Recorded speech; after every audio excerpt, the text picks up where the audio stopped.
Olá, tudo bem? O tema dessa nossa aula de hoje é petróleo, um tema que está relacionado com química e com geografia. Petróleo, que significa óleo de pedra, ele foi formado há milhões e milhões de anos pela decomposição de matéria orgânica marinha, ou seja, quando pequenas plantas e animais marinhos morrem, eles ficam depositados no fundo do oceano e diversas camadas de matéria vão soterrando isso, formando as chamadas rochas sedimentares. A pressões e temperaturas adequadas, micro-organismos vão transformando esta sopa orgânica em petróleo da forma que nós concebemos. Assim que o petróleo é descoberto, existe um estudo de viabilidade econômica da sua extração, de forma que, se for economicamente viável a extração do petróleo, aí este petróleo ele vai ser retirado e vai ser mandado para uma refinaria, né? Chegando na refinaria, o petróleo ele vai ser separado em suas diversas frações por destilação fracionada. É bom lembrar que petróleo não é uma substância pura. O petróleo é uma mistura de diversos hidrocarbonetos, desde hidrocarbonetos de massas molares muito pequenininhas até hidrocarbonetos de massas molares enormes, compondo, portanto, uma vasta gama de substâncias diferentes derivadas de petróleo. Observe pelo diagrama que o petróleo ele entra pré-aquecido na parte mais baixa da torre e os componentes mais leves, aqueles componentes que apresentam o menor ponto de ebulição, são vaporizados subindo pela torre. No topo da torre são retirados os materiais mais leves, como o GLP, ou seja, gás liquefeito de petróleo. E na parte mais baixa da torre são retiradas as frações mais pesadas, ou seja, o piche e o asfalto. Percebam vocês que entre o topo e o fundo da torre, nós temos ainda diversas outras frações derivadas de petróleo, que são frações importantes. Eu poderia destacar a fração de éter de petróleo, a fração de nafta, que nas indústrias petroquímicas, por craqueamento catalítico, produz gasolina e produz eteno, que é uma matéria-prima básica para a produção de plásticos. A própria gasolina, propriamente dita, utilizada como combustível de aviação, como combustível de automóveis, e o óleo diesel, utilizado também como combustível para movimentação de caminhões e navios. Temos também óleo lubrificante, piche e asfalto, dentre diversas outras frações.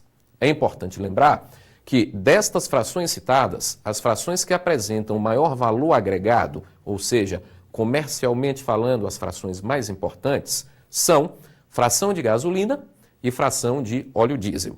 É por esse motivo que os químicos eles desenvolveram uma técnica para aumentar a produção de gasolina. Para que vocês tenham uma ideia, a cada barril de petróleo, que equivale aproximadamente a 158 litros de petróleo, nós temos apenas 17% nesta separação, nessa destilação, dando origem à gasolina.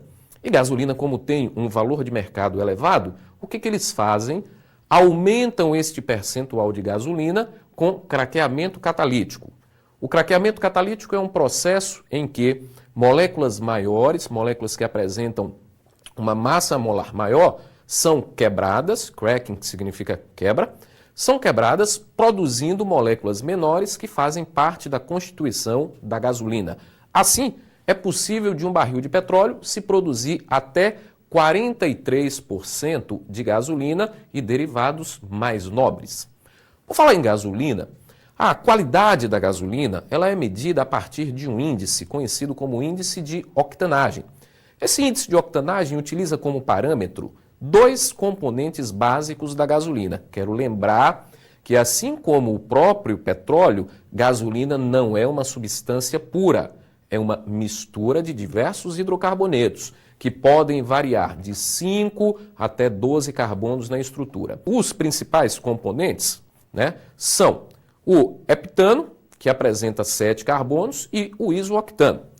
Arbitrariamente, ao heptano, que apresenta um índice de octanagem muito baixo, foi atribuído o valor 0. E o isooctano, que seria o de maior índice de octanagem, foi atribuído o valor 100. Entre um e outro, nós temos os diversos componentes. De forma que, se uma gasolina apresenta um índice de octanagem da ordem de 80%, um caso teórico, significa dizer que esta gasolina ela se comporta, observe bem, não que ela seja formada, ela se comporta como se fosse formada em 20% de normal heptano e 80% de isoctano. E o que isso mede? A resistência que a gasolina apresenta à compressão sem explodir previamente. Ou seja, quanto melhor a qualidade da gasolina, melhor a sua resistência a esta compressão sem explosão. O normal heptano seria, teoricamente, o pior tipo de gasolina, porque resiste muito pouco à explosão. Já o isoctano, como resiste muito, seria, teoricamente, a melhor das gasolinas, certo? Quero lembrar que quando nós estamos falando aqui de derivados de petróleo, é sempre importante frisar que quase 90%, dos derivados de petróleo são utilizados basicamente como combustíveis, O restante pode ser utilizado na fabricação de plásticos, ou seja, os polímeros sintéticos, na fabricação de fertilizantes, na fabricação de alguns medicamentos, mas a grande maioria dos derivados vai exatamente para combustível.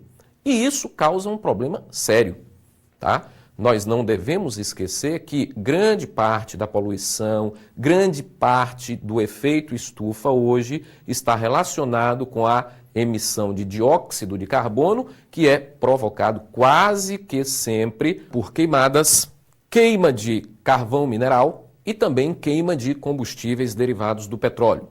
É sempre bom lembrar que todos esses materiais, quando desprendem para a natureza dióxido de carbono, contribuem de forma efetiva para o aquecimento global. Então, hoje é importante frisar que novas tecnologias estão sendo formuladas para amenizar esse impacto ambiental, como a produção de motores híbridos, de motores elétricos, a produção de energia alternativa, e isso vai servir como base para as próximas gerações. Lembre-se bem, em nossa aula de hoje, nós estudamos basicamente a origem do petróleo, nós estudamos também o processo de refino do petróleo, a separação do petróleo em seus diversos componentes, estudamos aqui a aplicação das principais frações de petróleo e também a nossa consciência ecológica em relação a novas energias alternativas que estão surgindo. É importante também que a gente não deixe de estudar biodiesel, que é um tema extremamente atual, e também não podemos deixar de esquecer a importância que tem esse petróleo economicamente, até mesmo na aula de geografia. Um abraço e até a próxima.